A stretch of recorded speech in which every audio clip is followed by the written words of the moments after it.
So for today, as we know, Mr. Ahmad from the United Nations Youth Envoy. Assalamu alaikum, and I'm very happy to be in Malaysia. As I was introduced, my job at the United Nations is to represent the interests and the priorities and the rights of young people. Now, do you know, this current generation of young people is the largest in the history. Do you know for how many years human beings existed on this planet? Do you have an idea? How many years? Thousands of years. You don't know? No. Come on, you don't know for how long I have been here? I have some good news for you actually. Nobody knows. Nobody really knows exactly for how long we have been here. But do your homework, because it's a very interesting question to see for how long we have been in this planet. Now I'll tell you, let's agree at least and take your estimation that for thousands of years a human being exists on this planet. Can you believe it took thousands of years for human beings to find a way of them to engage together in a proper way, which is called the United Nations? The United Nations is not just an organization in the traditional sense. The UN is a place where representatives of all nations around the world, they meet every day. Do you know how many countries at the United Nations? How many member states?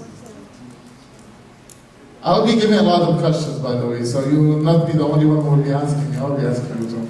How many member states of the UN? How?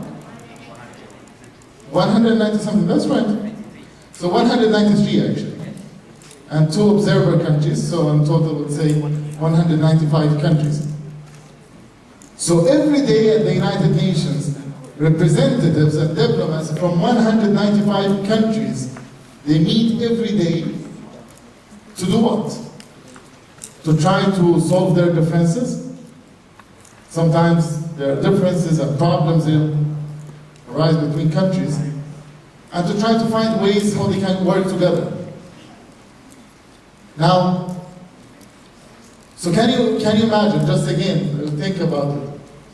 Thousands of years of a human being in this planet, and it was only until 70 years ago humanity discovered that, okay, this is time to find a better way for us to solve our differences. So, better than sending our tanks and troops to fight each other, we can send our diplomats. And they can talk to each other and try to find ways to solve some of these problems. Now, of course, it doesn't always work. Countries are sending troops to fight sometimes. But the UN has helped a lot in avoiding many of the conflicts around the world. Now, if you live in this planet 100 years ago, there would be no United Nations and no international system and no something called Universal Declaration for Human Rights, and all what we consider them as universal values would not mean anything. So that's one. And you really have to think of it this way. So our generation is a generation basically that benefited from thousands of years where humanity have been fighting each other and human beings have been fighting until we found a better way to talk to each other. That's one. Now the second, how many people live in this planet today? Approximately. How many? 7? 8? Come on. You gotta walk out of this room experts on these issues, huh? So, there are 7.3 billion persons on the planet today. Almost. Now, how many young people in the world today? Okay. Do you know that half of the world's population is under 25 years of age? So half of the world is under 25. Of course, there will be more than half if we count up to 30 years old. as the youth strategy or youth policy. Malaysia used to define youth up to 40, then you even have more youth. So this generation of young people is the largest in the history. We never before actually had this many young people. Actually, Malaysia had the same thing. There was never before this many young people in the history of Malaysia. Do you know how many? How many youth in Malaysia? Yeah? You must answer this. I'm not from here, so yeah. How many?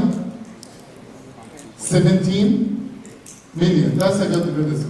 In fact, half of the workforce now is in the labor market in Malaysia are young people under the age of 30. And that's almost around 7 million, so that's... So if you think of it, we never before had this many young people, so there are so many young people, and that's an opportunity. So, you know, I always think of it this way, and the reason why I'm starting my conversation with you by these numbers, because you really have to think where we come from. Where we come from as a human being, where we come from as a humanity in our journey, and who we are today. How many of us live on this planet? Now, as things stands now in 2015, this is a very interesting year for the world. 2 months ago in New York, the representatives of the 195 governments, heads of states, the leaders, the prime ministers, they came to New York and they agreed on something very unique. Can you imagine? 195 leaders, they agree. They don't agree everything. So that's the news, huh? So they managed to agree. And do you know what they agreed on? They agreed on something called the global goals, the sustainable development goals. And we have to write that down now. The sustainable development goals. 17 goals. We call them at the United Nations SDGs. SDGs, Sustainable Development Goals. Now, for the first time in the history of humanity, 195 leaders agreed on 17 goals. Do you know what these goals are? They are the most ambitious goals in the history for humans. They aim to do what? To eradicate extreme poverty. Because in our world today, it's a shame to still have extreme poverty. It's a shame to still have more people living under $1 or $2 a day. And we can do something about that. They agreed on ensuring gender equality. They agreed that we have to work by the year 2030, in 15 years, the world has to eradicate extreme poverty, ensure gender equality, ensure renewable energy and more investment in renewable energy, ensure that we protect the environment. Because you know, in the way we are consuming today, this planet Earth is not made for this type of consumption.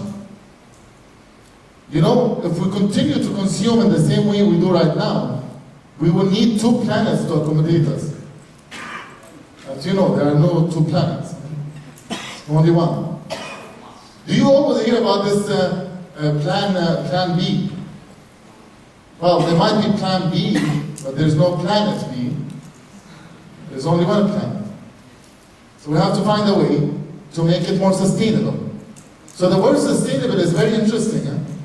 The word sustainable, whether you read religion or you read literature, sustainable, it means what? It means that this planet is not something we inherited from the previous generations. Because you know, if you inherited something, you can do whatever you want with it. We are not inheriting this planet, by the way. We are just borrowing this planet from the future generations. And we have to make sure to pass it on in a good shape. So we cannot consume all the resources and pollute the environment and rule the planet and have all these disasters that are caused by climate change and think that we're doing well. So we have to ensure more sustainability. So I have a homework for you. I see some of you are students already. So this is my homework.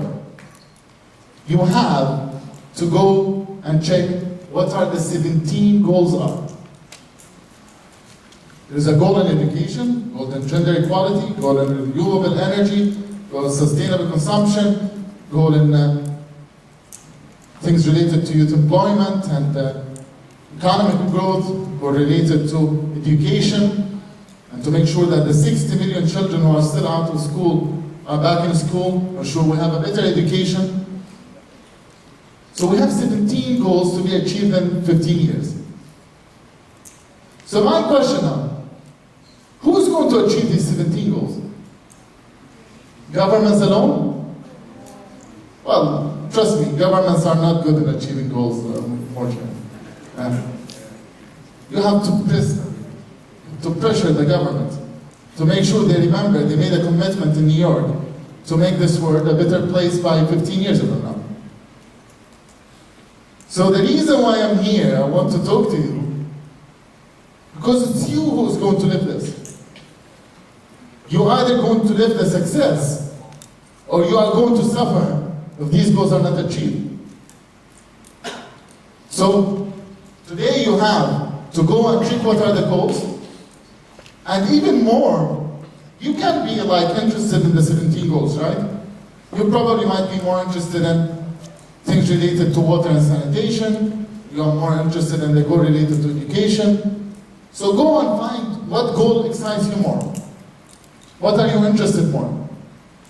And then step number 3, after you learn about the goals and you decide which goal is more interesting for you, step number 3, decide what you are going to do to implement that goal. Maybe you will volunteer with one of the organizations. Maybe you will give some of your time. Maybe if you look to the goal in climate change, you will decide next time you vote in an election, you will your vote for the candidates who are supporting green growth and the green environment. Or maybe you will decide to take actions by start consumption, like changing your consumption patterns and find a more sustainable way. So you have to be part of that. So these goals are our goals.